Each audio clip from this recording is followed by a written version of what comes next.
ಸಮಸ್ತ ಕೇಳುಗರಿಗೆ ಓದುವ ಪ್ರೀತಿಗಾಗಿ ಯೂಟ್ಯೂಬ್ ಚಾನಲ್ಗೆ ಸ್ವಾಗತ. ಅಶ್ವರತ್ನ ರಂಗ. ತಳಕಿನಿಂದ ಕೋಡಿಹಳ್ಳಿಯ ಕೆರೆ ಸುಮಾರು 3 ಮೈಲಿ ದೂರವಾಗುತ್ತದೆ.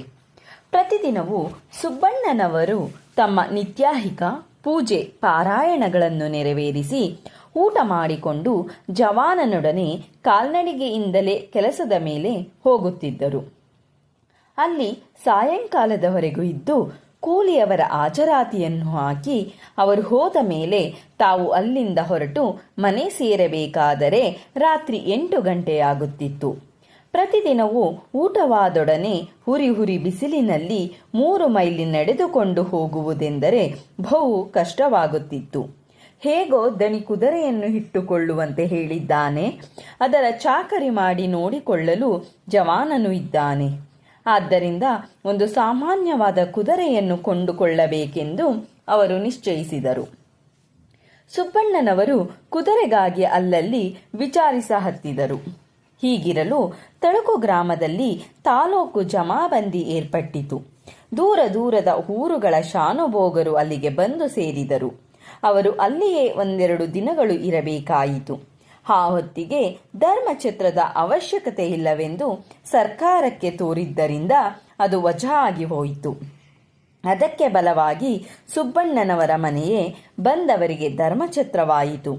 ಆ ಮನೆಯ ಒಡೆತಿಯರಿಬ್ಬರು ಅತಿಥಿ ಸತ್ಕಾರಕ್ಕೆ ಎತ್ತಿದ ಕೈ ಎನಿಸಿದರು. ಎಷ್ಟೇ ಜನರು ಬಂದರೂ ಲಕ್ಷ್ಮೀದೇವಮ್ಮ ಸ್ವಲ್ಪವೂ ಬೇಜಾರು ಪಡದೆ ಸಿಡಿಮಿಡಿಗೊಳ್ಳದೆ ಇದು ಶ್ರೀರಾಮನ ಸೇವೆ ಎಂಬ ಪೂಜ್ಯ ಭಾವನೆಯಿಂದ ಅಡಿಗೆ ಮಾಡಿ ಬಡಿಸುತ್ತಿದ್ದರು. ಪ್ರಭು ರಾಮಚಂದ್ರನ ಅನುಗ್ರಹದಿಂದ ಸುಬ್ಬಣ್ಣನವರಿಗೆ ಕೈತುಂಬ ಸಂಪಾದನೆ ಇತ್ತು. ಯಾವುದಕ್ಕೂ ಕೊರತೆ ಇರಲಿಲ್ಲ. ಮನೆಯಲ್ಲಿ ಎಮ್ಮೆ ಹಸುಗಳು 2 ಹೊತ್ತು ಹಾಲು ಕೊಡುತ್ತಿದ್ದವು. ದಂಡಿಯ ಕಾಲ. ಧಾರಾಳವಾದ ಮನಸ್ಸು ಲಕ್ಷ್ಮೀದೇವಮ್ಮನರ ಜೊತೆಗೆ ಅವರ ಹಿರಿಯಕ್ಕ ನರಸಮ್ಮ ಸಹಾಯಕ್ಕೆ ಇದ್ದರು. ತಾಲೂಕು ಜಮಾಬಂದಿಗಾಗಿ ತಳುಕಿಗೆ ಬಂದಿದ್ದವರಲ್ಲಿ ಘಟಪರ್ತಿಯ ಶಾನುಭೋಗ ಲಿಂಗಣ್ಣನವರು ಒಬ್ಬರು. ಅವರು ಸುಬ್ಬಣ್ಣನವರ ದೂರದ ಬಂಧುಗಳು. ಅವರ ತಂಗಿ ಗಂಗಮ್ಮನನ್ನು ತಳುಕಿನಲ್ಲಿದ್ದ ಸುಬ್ಬಣ್ಣನವರ ಜಾತಿ ವೆಂಕಟರಾಯರ ಮಗ ಶ್ರೀನಿವಾಸರಾಯರಿಗೆ ಕೊಟ್ಟಿತ್ತು. ಆತ ಆ ಕಾಲದಲ್ಲಿ ಮುಪ್ಪಿನ ತಂದೆ, ಕೈ ಹಿಡಿದ ಹೆಂಡತಿ, ಎಳೆ ವಯಸ್ಸಿನ ಒಬ್ಬ ಮಗಳನ್ನು ಬಿಟ್ಟು ಕೈಲಾಸವಾಸಿಯಾಗಿದ್ದರು.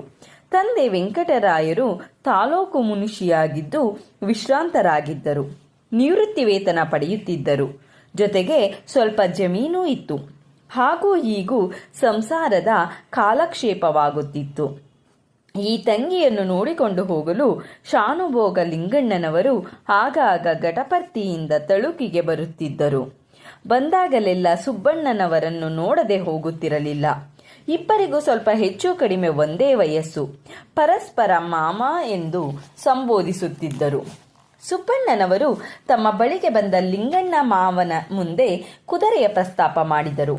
ಆಗ ಲಿಂಗಣ್ಣನವರು, ಮಾವ, ನಮ್ಮ ಊರಿನ ಈಡೆಗರ ಕದರಪ್ಪನಲ್ಲಿ ಒಂದು ಕುದುರೆ ಮರಿ ಇದೆ. ಗಂಡು ಮರಿ ತಡಿಗೆ ಬಂದಿದೆ. ಸಣ್ಣ ಈಡಾದರೂ ಮೈಕೈ ತುಂಬಿಕೊಂಡು ದಡುತಿಯಾಗಿದೆ. ನೀವು ನಾಳೆ ಗುರುವಾರ ನಮ್ಮೂರಿಗೆ ಬನ್ನಿ, ನೋಡೋಣ. ಲಕ್ಷಣಗಳು ಸರಿಯಾಗಿದ್ದು ಮನಸ್ಸಿಗೆ ಸಮಾಧಾನವಾದರೆ ಖರೀದಿಯ ಮಾತನಾಡೋಣ. ಮಧ್ಯಾಹ್ನದ ಊಟಕ್ಕೆ ಅಲ್ಲಿಗೆ ಬಂದು ಬಿಡಿ ಎಂದು ಹೇಳಿದರು. ಹಳ್ಳಿಗಳ ಬ್ರಾಹ್ಮಣರ ಮನೆಗಳಲ್ಲಿ, ಅದರಲ್ಲೂ ಶಾನುಭೋಗರ ಮನೆಯಲ್ಲಿ ಮಧ್ಯಾಹ್ನದ ಊಟವೆಂದರೆ 1 ಗಂಟೆಯ ಮೇಲೆಯೇ. ಸುಬ್ಬಣ್ಣನವರು ಒಪ್ಪಿಕೊಂಡರು. ಆ ದಿನ ಸೋಮವಾರ. ಮರುದಿನ ಮಂಗಳವಾರ ತಿಮ್ಮಣ್ಣನ ಹಳ್ಳಿಯ ರೈತನೊಬ್ಬ ಬಂದ. ಅವನು ಅವನ ತಮ್ಮನೂ ತಮಗಿದ್ದ ಪಿತ್ರಾರ್ಜಿತವಾದ 6 ಎಕರೆ ಜಮೀನು ಹಂಚಿಕೊಳ್ಳಬೇಕಾಯಿತು. ಇಬ್ಬರಿಗೂ ಸುಬ್ಬಣ್ಣನವರಲ್ಲಿ ತುಂಬಾ ನಂಬಿಕೆ. ಅವರೇ ಖುದ್ದಾಗಿ ಬಂದು ಹಗ್ಗ ಹಿಡಿದು ಅಳತೆ ಮಾಡಬೇಕೆಂದು ಅದಕ್ಕೆ ಅವಶ್ಯಕವಾದ ಚಾಪಾ ಕಾಗದವನ್ನು ತಂದು ವಿಭಾಗ ಪತ್ರವನ್ನು ಬರೆದುಕೊಡಬೇಕೆಂದು ಕೇಳಿಕೊಂಡರು. ಸುಬ್ಬಣ್ಣನವರು ಅದಕ್ಕೆ ಒಪ್ಪಿ ಗುರುವಾರ ಬೆಳಿಗ್ಗೆ 8 ಗಂಟೆಗೆ ತಾವು ಬರುವುದಾಗಿಯೂ ಅಷ್ಟರೊಳಗೆ ಅಳತೆ ಸಾಧನಗಳೊಂದಿಗೆ ಸಿದ್ಧವಾಗಿರಬೇಕೆಂದು ತಿಳಿಸಿಕೊಟ್ಟರು. ಗುರುವಾರದ ದಿನ ಸುಬ್ಬಣ್ಣನವರು ಬೆಳಗಿನ ಜಾವದಲ್ಲಿಯೇ ಎದ್ದು ತಮ್ಮ ನಿತ್ಯದ ಐಹಿಕಗಳನ್ನು ನೆರವೇರಿಸಿ ಅಲ್ಪೋಹಾರದೊಡನೆ ಹಾಲು ಕುಡಿದು 7 ಗಂಟೆಯೊಳಗೆ ಜವಾನ ಟಿಪ್ಪುವಿನೊಂದಿಗೆ ಪ್ರಯಾಣ ಮಾಡಿದರು. ತಳುಕಿನಿಂದ ತಿಮ್ಮಣ್ಣಹಳ್ಳಿಗೆ ಕೇವಲ 2.5 ಮೈಲಿ ಮಾತ್ರ. ಮನೆ ಬಿಟ್ಟು ಹೊರಡುತ್ತಲೇ ಶುಭ ಶಕುನಗಳಾದವು. ಮನಸ್ಸು ಹರ್ಷವಾಗಿತ್ತು. 8 ಗಂಟೆಯ ವೇಳೆಗೆ ತಿಮ್ಮಣ್ಣ ಹಳ್ಳಿಯನ್ನು ಮುಟ್ಟಿದರು. ರೈತರು ಇವರನ್ನು ಕಾಯುತ್ತಾ ಸಿದ್ಧರಾಗಿದ್ದರು. ಊರಿನಿಂದ ಕೇವಲ 200 ಗಜ ದೂರದಲ್ಲಿದ್ದ ಜಮೀನಿನ ಬಳಿಗೆ ಊರ ಪಂಚಾಯಿತರನ್ನು ಕರೆದುಕೊಂಡು ಹೋದರು. ತಮ್ಮಲ್ಲಿದ್ದ ಟೇಪನ್ನು ತೆಗೆದು ಸುಬ್ಬಣ್ಣನವರು ಅಳತೆ ಮಾಡಿದರು. ಹಗ್ಗದಲ್ಲಾಗಲಿ ಸರಪಳಿಯಲ್ಲಾಗಲಿ ಅಳತೆ ಮಾಡಿದಾಗ ಸ್ವಲ್ಪ ಹೆಚ್ಚು ಕಡಿಮೆ ಆಗಬಹುದು. ಟೇಪಿನ ಅಳತೆಯಲ್ಲಿ ವ್ಯತ್ಯಾಸದ ಸಂದೇಹವೇ ಇಲ್ಲ. ಕ್ರಮವಾಗಿ ಅಳತೆ ಮಾಡಿ ಅರ್ಧ ಭಾಗಕ್ಕೆ ಸರಿಯಾಗಿ ಅಲ್ಲಲ್ಲಿಯೇ ಗೂಟಗಳನ್ನು ಹೊಡೆಸಿ ಪಂಚಾಯಿತರ ಸಮಕ್ಷಮದಲ್ಲಿಯೇ ಉದ್ದಕ್ಕೂ ಬೂದಿ ಹಾಕಿಸಿದರು. ಹಂಚಿಕೆ ಎಲ್ಲರ ಮನಸ್ಸಿಗೂ ಒಪ್ಪಿಗೆ ಆಯಿತು. ಅನಂತರ ಊರೊಳಗೆ ಬಂದು ಪಟೇಲರ ವಿಶಾಲವಾದ ಕಟ್ಟೆಯ ಮೇಲೆ ಕುಳಿತು ತಾವು ತಂದಿದ್ದ ಚಾಪಾ ಕಾಗದದಲ್ಲಿ ವಿಭಾಗ ಪತ್ರದಲ್ಲಿ ಬರೆದು ಸಾಕ್ಷಿಗಳ ರುಜು ಹಾಕಿಸಿ ತಮ್ಮ ಬಿಕಲಂ ರುಜುವನ್ನು ಹಾಕಿ ಮುಗಿಸಿದರು. ಸಂಬಂಧಿಸಿದ ರೈತರು ಸಂತೋಷಪಟ್ಟು ಕೆಂಪಗೆ ಕಾಯಿಸಿ ಸಕ್ಕರೆ ಬೆರೆಸಿದ ಹಸುವಿನ ಹಾಲನ್ನು ಎಳನೀರನ್ನು ಕುಡಿಯಲು ಕೊಟ್ಟರು. ತಾಂಬೂಲದಲ್ಲಿ ಕಲ್ಲು ಸಕ್ಕರೆ, ಬಾದಾಮಿ, ಉತ್ತತ್ತಿ, ದ್ರಾಕ್ಷಿಗಳನ್ನು 2 ತೆಂಗಿನಕಾಯಿಗಳೊಂದಿಗೆ 20 ರೂಪಾಯಿಗಳನ್ನು ಮುಂದಿಟ್ಟು ನಮಸ್ಕರಿಸಿದರು. ಆ ಗ್ರಾಮದ ಗೊಂಚಿಗಾರ 50 ಎಕರೆ ಬಯಲು ಜಮೀನಿಗಾಗಿ ಅರ್ಜಿ ಬರೆಸಿಕೊಂಡು 5 ರೂಪಾಯಿಗಳನ್ನು ಕೊಟ್ಟ. 1-2 ಗಂಟೆಗಳ ಕಾಲದಲ್ಲಿ ಅನಿರೀಕ್ಷಿತವಾಗಿ 25 ರೂಪಾಯಿಗಳ ವರಮಾನವನ್ನು ಪ್ರಭು ರಾಮಚಂದ್ರ ಕೊಟ್ಟಿದ್ದ. ಆಗ ಸುಮಾರು 11 ಗಂಟೆಯಾಗಿತ್ತು. ಸುಬ್ಬಣ್ಣನವರು ಅಲ್ಲಿಂದ ಜನರೆಲ್ಲರಿಂದ ಬೀಳ್ಕೊಂಡು ಗಡಪರ್ತಿಯ ಕಡೆ ಪ್ರಯಾಣ ಮಾಡಿದರು. ಅಲ್ಲಿಂದ 3.5 ಮೈಲಿಗಳು ನಡೆದರೆ ಗಡಪರ್ತಿ ಸಿಕ್ಕುತ್ತದೆ. ದಾರಿಯಲ್ಲಿ ವಲಸೆ ಗ್ರಾಮದಲ್ಲಿಯ ಬೊಮ್ಮಯ್ಯ ಇವರು ಬರುವುದನ್ನು ನಿರೀಕ್ಷಿಸುತ್ತಾ ಹಾದಿಯಲ್ಲಿ ನಿಂತಿದ್ದ. ಆತ ಅಮಲ್ದಾರರಿಗೆ ಒಂದು ಅರ್ಜಿಯನ್ನು ಬರೆಸಿಕೊಳ್ಳಬೇಕಿತ್ತು. ಆತನ ಗೆಳೆಯ ತಿಮ್ಮಣ್ಣ ಒಂದು ಸಾಲಪತ್ರವನ್ನು ಬರೆಸಿಕೊಳ್ಳಬೇಕಿತ್ತು. ಸುಬ್ಬಣ್ಣನವರು ಅವರಿಬ್ಬರ ಕೆಲಸವನ್ನು ಮಾಡಿಕೊಟ್ಟು ಮತ್ತೆ 10 ರೂಪಾಯಿಗಳನ್ನು ಸಂಪಾದಿಸಿದರು. ಇದೆಲ್ಲ ಅನಿರೀಕ್ಷಿತವಾಗಿತ್ತು. ಆ ಊರಿನಲ್ಲೇ ಜವಾನ ಟಿಪ್ಪು ಪಟೇಲನ ಮನೆಯಲ್ಲಿ ಊಟ ಮಾಡಿದ. ಅಲ್ಲಿಂದ ಹೊರಟು ಮಧ್ಯಾಹ್ನ 12:30 ಗಂಟೆಗೆ ಗಟವರ್ತಿಯನ್ನು ಸೇರಿದ್ದಾಯಿತು. ಲಿಂಗಣ್ಣನವರು ತಮ್ಮ ಐಹಿಕ ದೇವರ ಪೂಜೆಗಳನ್ನು ಮುಗಿಸಿ ಮಾವ ನಿನಗಾಗಿ ಕಾಯುತ್ತಿದ್ದರು. ಸುಬ್ಬಣ್ಣನವರು ಮನೆಯನ್ನು ಸೇರುತ್ತಲೇ ಬಟ್ಟೆ ಬರೆಗಳನ್ನು ಬಿಚ್ಚಿಟ್ಟು ಮತ್ತೊಮ್ಮೆ ಸ್ನಾನ ಮಾಡಿ ಮಡಿಯುಟ್ಟು ಮಾಧ್ಯಾಹಿಕವನ್ನು ಮಾಡಿ ಮುಗಿಸಿದರು. ಲಿಂಗಣ್ಣನವರ ಮಡದಿ ಅಕ್ಕಮ್ಮ, ಆಕೆ ಹೆಸರು ಲಕ್ಷಮ್ಮ. ಚಿಕ್ಕಂದಿನಿಂದ ಮುದ್ದಿನಿಂದ ಕರೆಯುತ್ತಿದ್ದ ಅಕ್ಕಮ್ಮ ಎಂಬ ಹೆಸರೇ ರೂಢಿಯಲ್ಲಿ ಬಂತು. ಅಕ್ಕರೆಯಿಂದ ಬಡಿಸಿದ ಅಡಿಗೆಯನ್ನು ಸಂತೋಷವಾಗಿ ಲಿಂಗಣ್ಣ ಮತ್ತು ಅವರ ತಂದೆ ಮಲ್ಲಣ್ಣ ಅವರ ಜೊತೆಯಲ್ಲಿ ಕುಳಿತುಕೊಂಡು ಊಟ ಮಾಡಿದರು. ತಾಂಬೂಲ ನಂತರ ವಾಮಾಕುಕ್ಷಿಯಾಗಿ ಸ್ವಲ್ಪ ಹೊತ್ತು ನಿದ್ದೆ ಮಾಡಿ ಹೇಳುವ ಹೊತ್ತಿಗೆ 4 ಗಂಟೆಯಾಯಿತು. ಅಕ್ಕಮ್ಮ ಬಿಸಿ ಬಿಸಿಯಾಗಿ ಚಕ್ಕುಲಿ, ಮುಚ್ಚೋರೆ, ಕೋಡು ಬಳೆಗಳನ್ನು ಫಲಹಾರಕ್ಕೆ ನೀಡಿದಳು. ಮನೆಯ ಮುಂದೆ ಪಡಸಾಲೆಯಲ್ಲಿ ಹಾಸಿದ್ದ ಜಮಾಖಾನೆಯ ಮೇಲೆ ಸುಬ್ಬಣ್ಣ, ಲಿಂಗಣ್ಣನವರಿಬ್ಬರು ಕುಳಿತರು. ಆ ವೇಳೆಗಾಗಲೇ ಕುದುರೆಯ ಸಮೇತ ಬರುವಂತೆ ಕದರಪ್ಪನಿಗೆ ತಳವಾರಿನ ಮೂಲಕ ಸುದ್ದಿ ಹೋಗಿತ್ತು. ಅವನು ಕುದುರೆಯೊಂದಿಗೆ ಬಂದ. ಅಷ್ಟು ಹೊತ್ತಿಗೆ ಗ್ರಾಮದ ಕೆಲವು ಗಣ್ಯರು ಸುಬ್ಬಣ್ಣನವರನ್ನು ನೋಡಲೆಂದೇ ಅಲ್ಲಿಗೆ ಬಂದು ಸೇರಿದರು. ಅವರಲ್ಲಿ ಒಬ್ಬನಾದ ರಾಮಪ್ಪ ಅಶ್ವಶಾಸ್ತ್ರದಲ್ಲಿ ನಿಪುಣನಾಗಿದ್ದವ. ಆತ ಕದರಪ್ಪನ ಕುದುರೆಯನ್ನು ಅಮೂಲಾಗ್ರವಾಗಿ ಪರೀಕ್ಷಿಸಿದ. ಅದರ ಸುಳಿ, ಮಸ್ತಕಾದಿ ಲಕ್ಷಣಗಳು ಪ್ರಶಸ್ತವಾಗಿವೆ, ಶುಭಕರವಾಗಿವೆ. ಅಮಂಗಳಕರವಾದ ಕೆಟ್ಟ ಸುಳಿಗಳಾವುವೂ ಇಲ್ಲ ಎಂದು ತೀರ್ಮಾನ ಹೇಳಿದ. ಸುಬ್ಬಣ್ಣನವರಿಗೂ ಕುದುರೆಯನ್ನು ನೋಡಿ ಏನೋ ಒಂದು ಬಗೆಯಾದ ಆನಂದವಾಯಿತು. ಅವರು ಅದನ್ನು ಮೆಚ್ಚಿದರು. ಅಲ್ಲಿದ್ದವರೆಲ್ಲರೂ ಅದನ್ನು ಒಪ್ಪಿದರು. ಸುಬ್ಬಣ್ಣನವರು ಮೇಲೆದ್ದು ಹೊಳಕ್ಕೆ ಹೋಗಿ ಅಕ್ಕಮ್ಮನೊಡನೆ, ತಾಯಿ, ಸ್ವಲ್ಪ ಹೊರಕ್ಕೆ ಬಾ, ನಾನೊಂದು ಕುದುರೆಯನ್ನು ಕೊಂಡುಕೊಳ್ಳಬೇಕೆಂದಿದ್ದಾನೆ. ಅದು ಹೊರಗೆ ನಿಂತಿದೆ. ಅದು ಚೆನ್ನಾಗಿದೆ ಎಂದು ಎಲ್ಲರೂ ಹೇಳುತ್ತಿದ್ದಾರೆ. ನೀನು ಅದನ್ನು ನೋಡಿ ಒಪ್ಪಿದರೆ ನನಗೆ ಸಮಾಧಾನ, ಸಂತೋಷ. ನೋಡಿ ಹೇಳು ಬಾ ಎಂದು ಕರೆದರು. ಅಕ್ಕಮ್ಮ ನಿಜವಾಗಿಯೂ ಲಕ್ಷ್ಮಿಯೇ. ತನ್ನ ಕೆನ್ನೆ ಕೈಕಾಲುಗಳು ತುಂಬ ಹಚ್ಚನೆಯ ಹಳದಿ ಅರಿಶಿನ ಮುಖದ ಮೇಲೆ ₹1 ಅಗಲದ ಕುಂಕುಮ, ಕಿವಿಗಳಲ್ಲಿ ಕೆಂಪನೆಯ ಹೋಲೆ, ಮೂಗಿನಲ್ಲಿ ಮುತ್ತಿನ ನತ್ತು, ಕಂಠದಲ್ಲಿ ತಾಳಿ, ಕೋವಿಗಳಿಂದ ಕೂಡಿದ ಕರಿಮಣಿ ಸರ, ಕೈಗಳ ತುಂಬ ಬಣ್ಣದ ಗಾಜಿನ ಬಳೆಗಳು. ಇವುಗಳಿಂದ ಕೂಡಿದ ಆಕೆ ನೋಡುವವರಿಗೆ ಮಂಗಳ ದೇವತೆಯಂತೆ ತೋರುತ್ತಿದ್ದಳು. ಮುಖದ ಮೇಲೆ ತುಂಬ ತೇಜಸ್ಸು, ಗಾಂಭೀರ್ಯ. ಆಕೆ ಬರಿಯ ಬಿಚ್ಚೋಲೆಯ ಲಕ್ಷ್ಮಿ ಮಾತ್ರವಲ್ಲ, ಮನೆಗೆಲಸಗಳಲ್ಲಿ ದಕ್ಷಳು, ಶುಚಿ ರುಚಿಯಾದ ಭಕ್ಷ್ಯ ಭೋಜ್ಯ ತಯಾರಿಕೆಯಲ್ಲಿ ಸಿದ್ಧಹಸ್ತಳು. ಮನೆತನದ ಸಂಪ್ರದಾಯಗಳನ್ನು ಸಾಂಗವಾಗಿ ನಡೆಸುವಳು. ದಯಾಶೀಲೆ, ಉದಾರಿ, ತನ್ನ ಮಕ್ಕಳಂತೆ ಬಡಬಗ್ಗರಿಗೂ ತಾಯಿ. ಬಂಧು ಬಳಗದವರಲ್ಲಿ ಪ್ರೀತಿ, ವಿಶ್ವಾಸ, ಅತಿಥಿ ಸೇವೆಯಲ್ಲಿ ಬದ್ಧಧಾರೆ. ತಾನು ಉಪವಾಸವಿದ್ದದ್ದಾದರೂ ಬಡವರಿಗೆ ಒಂದು ತುತ್ತು ನೀಡಿಯಾಳೆ ಹೊರತು ಬರಿಗೈಯಿಂದ ಬರಿ ಹೊಟ್ಟೆಯಿಂದ ಎಂದು ಹಿಂದಿರುಗಿಸುತ್ತಿರಲಿಲ್ಲ. ತಳುಕಿನಲ್ಲಿ ಲಕ್ಷ್ಮೀದೇವಮ್ಮ, ಗಟಪರ್ತಿಯಲ್ಲಿ ಅಕ್ಕಮ್ಮ ಇಬ್ಬರು ಸಮಾನ ಗುಣಶೀಲೆಯರು, ಪುಣ್ಯಾತ್ಮರು. ಆದ್ದರಿಂದಲೇ ಸುಬ್ಬಣ್ಣನವರಿಗೆ ಆಕೆಯಲ್ಲಿ ಮಮತೆ, ಗೌರವ. ತನ್ನ ಚಿಕ್ಕಪ್ಪ ಕರೆಯುತ್ತಲೇ ಆಕೆ ತಲೆಬಾಗಲಿಗೆ ಬಂದು ಕುದುರೆಯನ್ನು ನೋಡಿದಳು. ಆಕೆಯ ಮನಸ್ಸಿಗೂ ಅದು ಒಪ್ಪಿಗೆಯಾಯಿತು. ಚಿಕ್ಕಪ್ಪ, ಕುದುರೆ ಮರಿ ಲಕ್ಷಣವಾಗಿದೆ, ತೆಗೆದುಕೋ ಎಂದು ಹೇಳಿದಳು. ಮೊದಲೇ ಸಂತೋಷಗೊಂಡಿದ್ದ ಸುಬ್ಬಣ್ಣನವರ ಮನಸ್ಸಿಗೆ ಮತ್ತಷ್ಟು ಸಂತೋಷವಾಯಿತು. ಅದನ್ನು ಕೊಳ್ಳುವುದು ನಿಶ್ಚಯವಾಯಿತು. ಈಗ ಖರೀದಿಯ ವಿಚಾರ ಚರ್ಚೆಗೆ ಬಂತು. ಕುದುರೆಯ ಮಾಲೀಕ ಕದರಪ್ಪ ₹25 ಹೇಳಿದ. ಅಲ್ಲಿ ನೆರೆದಿದ್ದವರು ₹20ಗಳಿಗೆ ಆತನನ್ನು ಒಪ್ಪಿಸಿದರು. ಅವರ ಮಾತಿಗೆ ಒಪ್ಪಿದನಾದರೂ ಅವನಿಗೆ ಸಮಾಧಾನವಾಗಿರಲಿಲ್ಲವೆಂಬುದು ಅವನ ಮುಖಚರ್ಯೆಯಿಂದ ಎದ್ದು ಕಾಣುತ್ತಿತ್ತು. ಸುಬ್ಬಣ್ಣನವರು ಇದುವರೆಗೂ ಒಂದು ಮಾತು ಆಡಿರಲಿಲ್ಲ. ಅವರು ಕದರಪ್ಪನನ್ನು ಹತ್ತಿರ ಕರೆದು, ಅಯ್ಯ ಕದರಪ್ಪ, ನಿನ್ನ ಮನಸ್ಸಿಗೆ ಅಸಮಾಧಾನ ಮಾಡಿಕೊಳ್ಳಬೇಡ. ನಾನು ನೀನು ಕೇಳಿದಷ್ಟೇ ಹಣ ಕೊಡುತ್ತೇನೆ. ನನಗೆ ತಡಿಯ ಜೊತೆಯಲ್ಲಿ ಕುದುರೆ ಕೊಡು. ನನ್ನ ಹತ್ತಿರ ತಡಿಯಿಲ್ಲ.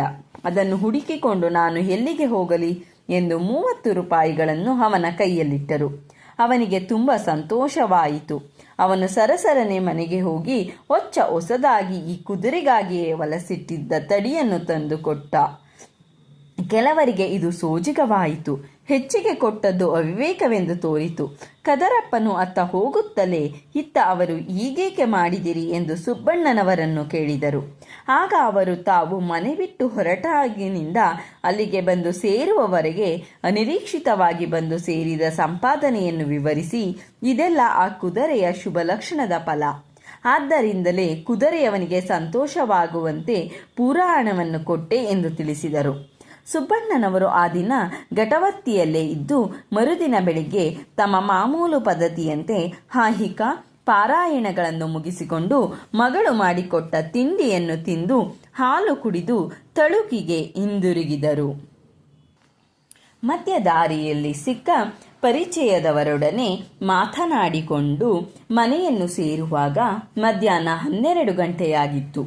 ಶುಕ್ರವಾರದ ದಿನ ಮಹಾಲಕ್ಷ್ಮಿಯಂತೆ ಬಂದ ಕುದುರೆಯನ್ನು ಕಂಡು ಮನೆಯವರಿಗೆಲ್ಲ ಸಂತೋಷವಾಯಿತು.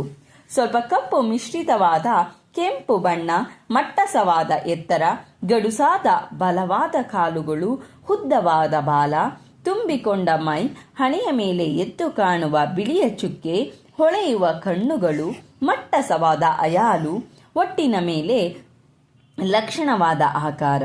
ಅಭಿಜಿತ್ ಮುಹೂರ್ತದಲ್ಲಿ ಮನೆಯ ಬಾಗಿಲಿಗೆ ಬಂದ ಕುದುರೆಯನ್ನು ಲಕ್ಷ್ಮೀದೇವಮ್ಮನವರಿಗೆ ತುಂಬ ಮೆಚ್ಚುಗೆಯಾಯಿತು.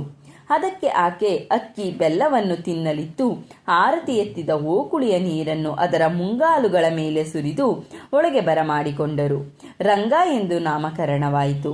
ರಂಗ ಬಲಗಾಲನ್ನು ಮುಂದಿಟ್ಟುಕೊಂಡು ಹೊಸ್ತಿಲನ್ನು ದಾಟಿ ಮನೆಯೊಳಗಿನಿಂದ ಇತ್ತಲನ್ನು ಸೇರಿತು. ಆ ದಿನ ಸಾಯಂಕಾಲದೊಳಗಾಗಿ ಅದಕ್ಕಾಗಿ ಟಿಪ್ಪು ಅಚ್ಚುಕಟ್ಟಾದ ಭದ್ರವಾದ ಲಾಯವೊಂದನ್ನು ನಿರ್ಮಾಣ ಮಾಡಿದ. ರಂಗ ಬಂದಗಳಿಗೆ ಅಮೃತಗಳಿಗೆ ಅದು ಮನೆಯಲ್ಲಿ ಕಾಲಿಟ್ಟಲಾಗಿತ್ತು. ಸುಬ್ಬಣ್ಣನವರಿಗೆ ಶುಕ್ರ ಮಹಾದಶೆ ಆರಂಭವಾಯಿತು. ಅವರ ನಿತ್ಯದ ಕಸುಬಿನಲ್ಲಿ ದಿನದಿಂದ ದಿನಕ್ಕೆ ಆದಾಯ ಏರತೊಡಗಿತು. ಇಮ್ಮಡಿಯಾಗಿ ಮುಮ್ಮಡಿಯಾಗಿ ನಾಲ್ಮಡಿಯಾಗುತ್ತಾ ಹೋಯಿತು. ಅವರು ಬರೆದ ನಾಟಕಗಳು, ಜಲಂಧರ ಕತೆ, ಚೋರ ಕತೆ ಮೊದಲಾದವು ಹೆಚ್ಚು ಜನಪ್ರಿಯವಾಗಿ ಅವರ ಕೀರ್ತಿ ವಿಸ್ತರಿಸಿತು. ಅವರ ಅಶು ಕವಿತ್ವಕ್ಕೂ ಸಿದ್ಧಿ ಒದಗಿತು. ನಿಂತಲ್ಲಿ ನಿಂತ ಹಾಗೆಯೇ, ಕುಳಿತಲ್ಲಿ ಕುಳಿತಂತೆಯೇ ಹಾಡುಗಳನ್ನು ರಚಿಸುತ್ತಿದ್ದರು. ಅವು ಒಂದೊಂದು ನವರಸಭರಿತವಾಗಿರುತ್ತಿದ್ದವು. ದಿನದಿನವೂ ಅವರು ಕಾಮಗಾರಿಯ ಸ್ಥಳಕ್ಕೆ ರಂಗನ ಮೇಲೆ ಕುಳಿತು ಹೋಗುತ್ತಿದ್ದರು. ಅದರ ನಡೆಗೆ ಬಲು ಚುರುಕು. ಕೇವಲ ಅರ್ಧ ಗಂಟೆಯಲ್ಲಿ ಗುರಿ ಮುಟ್ಟುತ್ತಿತ್ತು. ಅದೇನೋ ಓಡುತ್ತಿರಲಿಲ್ಲ. ಅದರ ಸಾಮಾನ್ಯ ನಡಿಗೆಯೇ ಓಟದಂತಿರುತ್ತಿತ್ತು. ಅದರ ನಡಿಗೆಯೇ ಅಷ್ಟು ಶೀಘ್ರ. ಅದರ ಮೇಲೆ ಏರಿ ಹೋಗಿ ಬರುವಾಗ ಟಿಪ್ಪು ಓಡೋಡಿ ಬರಬೇಕಾಗಿತ್ತಿತ್ತು. ಅಥವಾ ಅದು ಹೊರಡುವುದಕ್ಕಿಂತ ಮುಂಚೆಯೇ ತಾನು ಹೊರಡಬೇಕಿತ್ತು. ಸುಬ್ಬಣ್ಣನವರ ಹತ್ತಿರ ಕೊರಡೆಯೇನೋ ಇತ್ತು. ಆದರೆ ಎಂದೂ ಅವರು ಅದನ್ನು ಬಳಸುತ್ತಿರಲಿಲ್ಲ. ಅದರ ಅವಶ್ಯಕತೆಯೇ ಇರಲಿಲ್ಲ. ತಡಿ ಹಾಕಿ ಹತ್ತುವುದಕ್ಕೆ ಮುಂಚೆ ಅವರು ಅದರ ಕುತ್ತಿಗೆಯನ್ನು ಚಪ್ಪರಿಸಿ ಅದರ ಕಣ್ಣಲ್ಲಿ ಕಣ್ಣಿಟ್ಟು ನೋಡುತ್ತಾ, ರಂಗ ಹೊರಡೋಣವೇನಪ್ಪ ಎಂದು ಕೇಳುತ್ತಿದ್ದರು. ಅದಕ್ಕೆ ಅವರ ಮಾತು ಅರ್ಥವಾಗುತ್ತಿತ್ತೋ ಏನೋ. ತನ್ನ ಕುತ್ತಿಗೆಯನ್ನು ಆಡಿಸಿ ಒಪ್ಪಿಗೆಯನ್ನು ಸೂಚಿಸುತ್ತಿತ್ತು. ಅದರ ಮೇಲೆ ಕುಳಿತು ಹೋದಾಗ ಯಾವ ಕೆಲಸವೇ ಆಗಲಿ ಹೂವಿನ ಸರ ಎತ್ತಿದಂತೆ ಸರಾಗವಾಗಿ ಸಾಗುತ್ತಿತ್ತು. ಕ್ರಮೇಣ ಇಬ್ಬರ ಹೃದಯಗಳು ಒಂದಾದವು. ಸುಬ್ಬಣ್ಣನವರು ಆ ಕುದುರೆಯನ್ನು ತಮ್ಮ ಜೀವದಂತೆ ನೋಡಿಕೊಳ್ಳುತ್ತಿದ್ದರು. ಅದನ್ನು ಬೇರೆ ಯಾರಿಗೂ ಸವಾರಿಗೆ ಕೊಡುತ್ತಿರಲಿಲ್ಲ. ರಂಗನಾಥರು ಅಷ್ಟೇ. ತನ್ನ ದಣಿ, ಆತನ ಮಕ್ಕಳು, ಹತ್ತಿರದ ಆಪ್ತೇಷ್ಟರು ಅವರನ್ನು ಬಿಟ್ಟು ಬೇರೆ ಯಾರೇ ಆಗಲಿ ಅವರು ತನ್ನ ಬೆನ್ನೇರುವುದಿರಲಿ, ತನ್ನ ಸಮೀಪಕ್ಕೆ ಬರಲು ಅವಕಾಶ ಕೊಡುತ್ತಿರಲಿಲ್ಲ. ಹುಲಿಯಂತೆ ಸಿಡುಗುಟ್ಟಿಕೊಂಡು ಕಚ್ಚಲು ಬರುತ್ತಿತ್ತು. ಅವರನ್ನು ಓಡಿಸುತ್ತಿತ್ತು. ಮನೆಯ ಮಕ್ಕಳು ಅದರ ಹೊಟ್ಟೆಯ ಕೆಳಗೆ ತೂರಿಕೊಂಡು ಆಟವಾಡಿದರು. ತನ್ನ ಪಾಡಿಗೆ ತಾನು ಸ್ವಸ್ಥವಾಗಿರುತ್ತಿತ್ತು. ಸುಬ್ಬಣ್ಣನವರನ್ನು ಕಂಡರೆ ಅದಕ್ಕೆ ಆಗುತ್ತಿದ್ದ ಆನಂದ ಅದರ ಕಣ್ಣಿನಲ್ಲಿ ಹುಕ್ಕಿ ಹರಿಯುತ್ತಿತ್ತು. ಅವರಿಬ್ಬರಿಗೂ ಯಾವ ಜನ್ಮದ ಅನುಬಂಧವೋ ಏನೋ. ರಂಗನು ಮನೆಗೆ ಬಂದ ಸುಮಾರು 6 ತಿಂಗಳ ಮೇಲೆ ಕಾಂಟ್ರಾಕ್ಟರ್ ಭೀಮರಾಯರು ಕೋಡಿಹಳ್ಳಿ ಕೆರೆಯ ಕೆಲಸದ ತನಿಖೆಗಾಗಿ ಬಂದು ಮನ್ನಾಕೋಟೆಯಲ್ಲಿ ಮೊಕ್ಕ ಮಾಡಿದರು. ಮಾರನೇ ದಿನ ಬೆಳಿಗ್ಗೆ ಹೊತ್ತಿಗೆ ಮುಂಚೆ ಬರುವಂತೆ ಸುಬ್ಬಣ್ಣನವರಿಗೆ ಹೇಳಿ ಕಳಿಸಿದರು. ರಾತ್ರಿ ಕೋಡಿಹಳ್ಳಿಯೇ ತಂಗಬೇಕಾಗಬಹುದೆಂದು, ಅದಕ್ಕೆ ಸಿದ್ಧರಾಗಿಯೇ ಬರಬೇಕೆಂದು ತಿಳಿಸಿದರು. ಅದರಂತೆ ಸುಬ್ಬಣ್ಣನವರು ಪಂಚ ಉಷ್ಣ ಕಾಲಕ್ಕೆದ್ದು ತಮ್ಮ ನಿತ್ಯ ಕರ್ಮಗಳನ್ನು ಮುಗಿಸಿಕೊಂಡು ಬೆಳಿಗ್ಗೆ 8 ಗಂಟೆಯ ಒಳಗಾಗಿಯೇ ತಮ್ಮ ಕುದುರೆಯ ಮೇಲೆ ಮನ್ನಾಕೋಟೆಗೆ ಹೋದರು. ಆ ವೇಳೆಗೆ ಭೀಮರಾಯರ ಅಹಿಕಗಳು ಮುಗಿದಿದ್ದವು. ಇಬ್ಬರಿಗೂ ಬೆಳಕಿನ ಉಪಹಾರವಾಯಿತು. ಆನಂತರ ಲೆಕ್ಕಪತ್ರಗಳ ತನಿಖೆ ಆರಂಭವಾಗಿ 12 ಗಂಟೆಗೆ ಮುಗಿಯಿತು. ಆಮೇಲೆ ಮಧ್ಯಾಹ್ನದ ಭೋಜನ. ಭೀಮರಾಯರು ಒಳ್ಳೆ ಸುಖಪುರುಷರು. ಅವರಿಗೆ ಊಟದಲ್ಲಿ ಕೃಪಣತೆ ಕೂಡದು. ಒಳ್ಳೆಯ ರಸಕವಳವಾಗಬೇಕು. ತನ್ನಂತೆ ತನ್ನ ಜೊತೆಯವರಿಗೂ ಚೊಕ್ಕ ಭೋಜನವಾಗಬೇಕು. ಇದು ಎಲ್ಲರಿಗೂ ಗೊತ್ತಿತ್ತು. ಭೀಮರಾಯರು ಊಟಕ್ಕೆ ನಿಂತರೆಂದರೆ ಮಾಮೂಲು ಅಡಿಗೆಯೊಂದಿಗೆ 2-3 ಪಲ್ಯಗಳು, ಚಟ್ನಿ, ತವ್ವೆ, ಹುಳಿ, ಹಪ್ಪಳ, ಸಂಡಿಗೆ, ಚಪಾತಿ ಇತ್ಯಾದಿಗಳೆಲ್ಲ ಸಿದ್ಧವಾಗಿರುತ್ತಿದ್ದವು. ರಾಜ ಭೋಜನವಾಗುತ್ತಿತ್ತು. ಅದು ಅವರ ಯೋಗ. ಎಲ್ಲೇ ಇದ್ದರೂ ಹಾಗೆಯೇ ನಡೆಯುತ್ತಿತ್ತು. ಆತನೊಬ್ಬ ಯೋಗ ಪುರುಷ. ಭೋಜನಾನಂತರ ಸ್ವಲ್ಪ ವಿಶ್ರಾಂತಿ, 4 ಗಂಟೆಯ ವೇಳೆಗೆ ಅಲ್ಪ ಉಪಹಾರ. ಇವುಗಳಾದ ಮೇಲೆ ಅವರ ಸವಾರಿ ಕೋಡಿಹಳ್ಳಿಗೆ ಹೊರಟಿತು.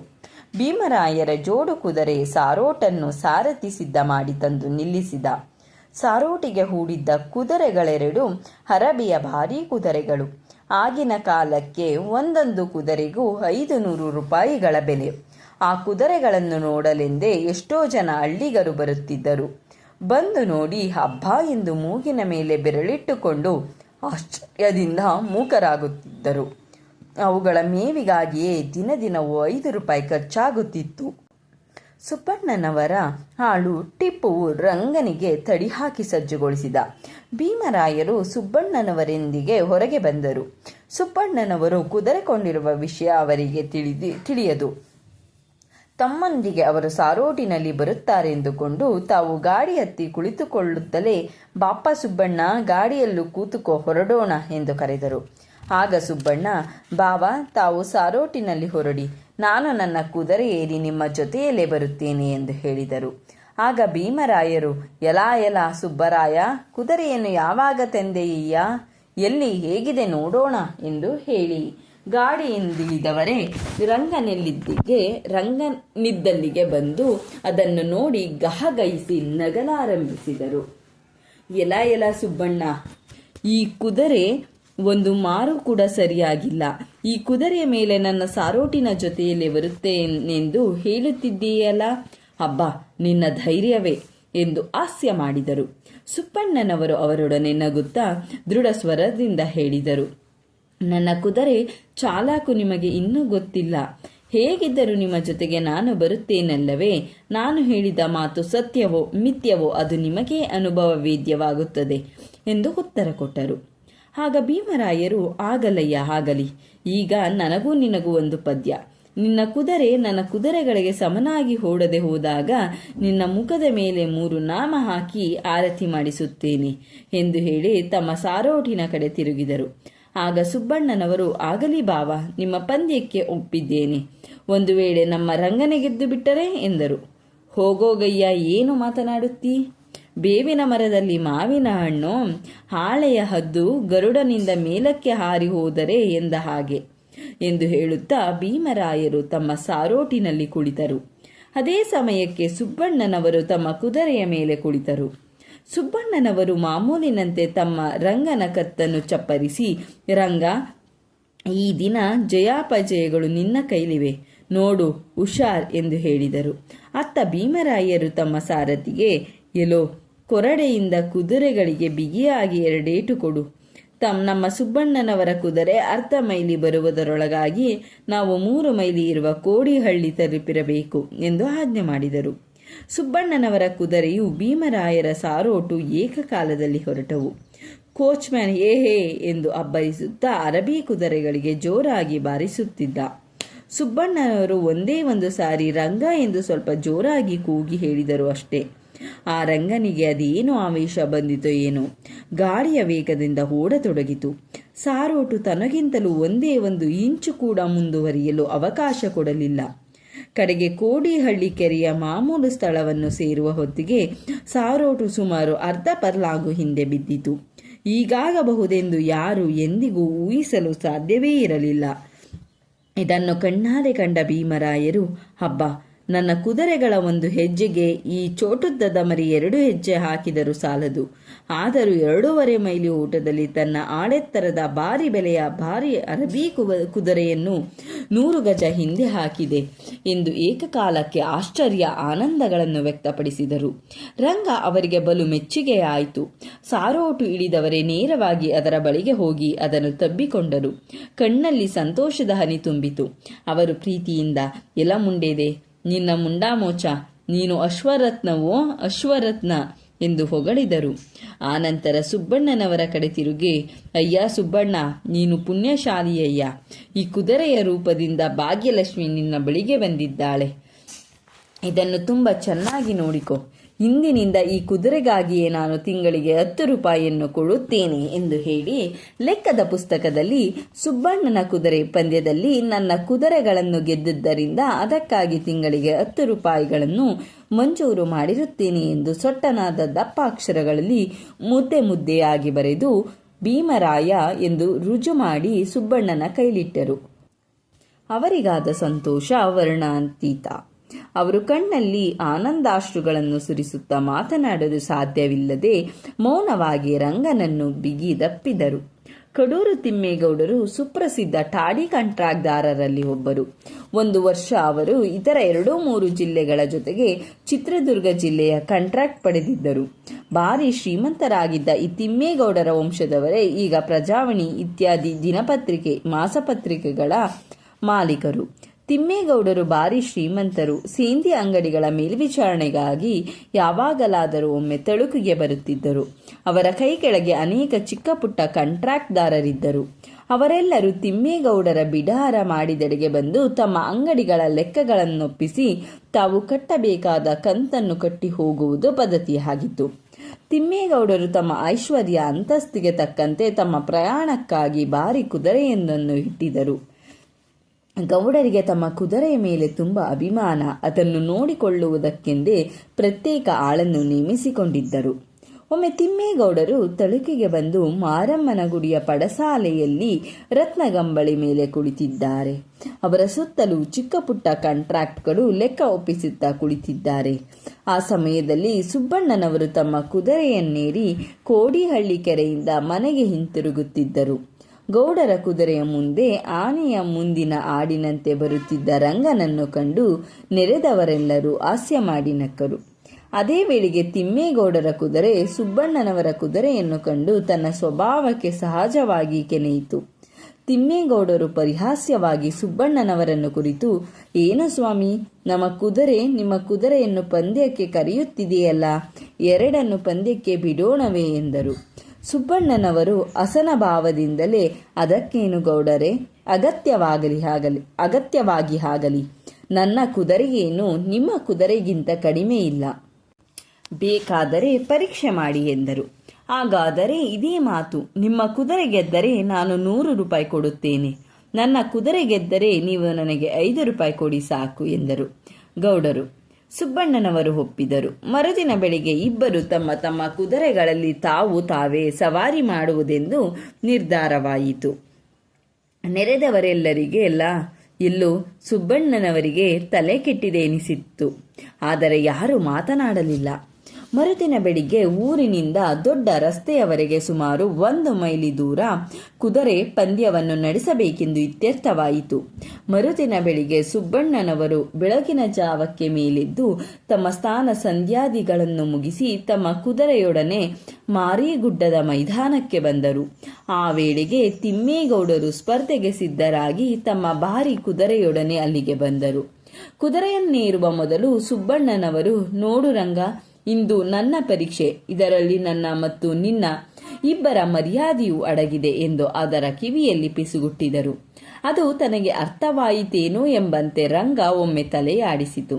ನೆರೆದ ಜನರಲ್ಲಿ ಪರೀಕ್ಷಕರ ಅಪ್ಪಣೆಯಂತೆ ನಿರ್ದಿಷ್ಟವಾದ ಕ್ಷಣದಲ್ಲಿ 2 ಕುದುರೆಗಳು ನಾಗಲೋಟದಿಂದ ಹೊರಟವು. ಪಂದ್ಯದ ಪರಿಣಾಮ ಏನೆಂಬುದು ಎಲ್ಲರಿಗೂ ನಿಚ್ಚಳವಾಗಿತ್ತು. ಸುಬ್ಬಣ್ಣನವರ ಚೋಟುದ್ದದ ಕುದುರೆ ಗೆಲ್ಲುವುದು ಕನಸಿನ ಮಾತಾಗಿತ್ತು. ಎಲ್ಲರ ನಿರೀಕ್ಷೆಯಂತೆ ತಿಮ್ಮೇಗೌಡರ ಕುದುರೆ ಕ್ಷಣ ಮಾತ್ರದಲ್ಲಿ ರಂಗನನ್ನು ಮೀರಿ ಮುಂದಾಯಿತು. ಆದರೆ ಅರ್ಧ ದಾರಿ ಸಾಗುವಷ್ಟರಲ್ಲಿ ಸುಬ್ಬಣ್ಣನವರ ಕುದುರೆ ಅದನ್ನು ಸಮೀಪಿಸಿತು. ಅಲ್ಲಿಂದ ಮುಂದೆ ಅದು ಇದ್ದಕ್ಕಿದ್ದಂತೆ ಗಾಳಿಯಂತೆ ಚಲಿಸತೊಡಗಿತು. ದೊಡ್ಡ ರಸ್ತೆಯನ್ನು ಮುಟ್ಟುವ ವೇಳೆಗೆ ಅದು ತನ್ನ ಪ್ರತಿಸ್ಪರ್ಧಿಗಿಂತ 100 ಗಜ ಮುಂದಿತ್ತು. ತಿಮ್ಮೇಗೌಡರಿಗೆ ತಮ್ಮ ಕಣ್ಣನ್ನು ತಾವೇ ನಂಬಲು ಸಾಧ್ಯವಾಗಲಿಲ್ಲ. ಆನೆಯನ್ನು ಆಡು ಗೆದ್ದಿತು. ರಸ್ತೆಯನ್ನು ಮುಟ್ಟಿದ ಕುದುರೆಗಳೆರಡು ಹಿಂದಿರುಗಿ ಸ್ವಸ್ಥಾನಕ್ಕೆ ಸೇರಿದವು. ತಿಮ್ಮೇಗೌಡ ದೊಡ್ಡ ಮನಸ್ಸಿನ ದೊಡ್ಡ ಮನುಷ್ಯ. ತನ್ನ ಕುದುರೆ ಸೋತಿತಲ್ಲ ಎಂದು ಕರುಬಲಿಲ್ಲ. ಸುಬ್ಬಣ್ಣನವರ ಕುದುರೆ ಗೆದ್ದದ್ದಕ್ಕಾಗಿ ಅವರಿಗೆ ತುಂಬಾ ಸಂತೋಷವಾಯಿತು. ಆತ ಸುಬ್ಬಣ್ಣನವರನ್ನು ಕುರಿತು, ಸಂತೋಷ ಸ್ವಾಮಿ, ನೋಡೋದಕ್ಕೆ ಆಡಿನಂತಿದ್ದರೂ ನಿಮ್ಮ ಕುದುರೆ ಒಳ್ಳೆ ಜಾತಿಯ ಕುದುರೆಗಿಂತ ಶ್ರೇಷ್ಠವಾದದ್ದು. ಅದನ್ನು ಚೆನ್ನಾಗಿ ಸಾಕಿ, ನಿಮ್ಮ ಕುದುರೆ ಗೆದ್ದರೆ 100 ರೂಪಾಯಿ ಕೊಡುತ್ತೇನೆ ಎಂದು ಹೇಳಿದ್ದೆ. ಈಗ ಸಂತೋಷವಾಗಿ 200 ರೂಪಾಯಿ ಕೊಡುತ್ತೇನೆ. ನಿಮಗೆ 100, ನಿಮ್ಮ ಜಾತಶ್ವಕ್ಕೆ 100 ಎಂದು ಹೇಳಿ ತನ್ನ ಜೇಬಿನಿಂದ 2 ಹಸಿರು ನೋಟುಗಳನ್ನು ತೆಗೆದುಕೊಟ್ಟ.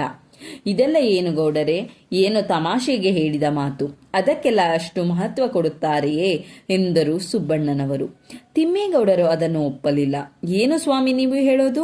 ಮಾತು ಆಡಿದರೆ ಹೋಯ್ತು, ಮುತ್ತು ಹೊಡೆದರೆ ಹೋಯ್ತು. ನಿಮ್ಮ ಕುದುರೆಗೆ ಅಸಾಧಾರಣವಾದ ಅದರ ಚಮತ್ಕೃತಿಗೆ 1000 ಕೊಟ್ಟರೂ ಕಡಿಮೆಯೇ.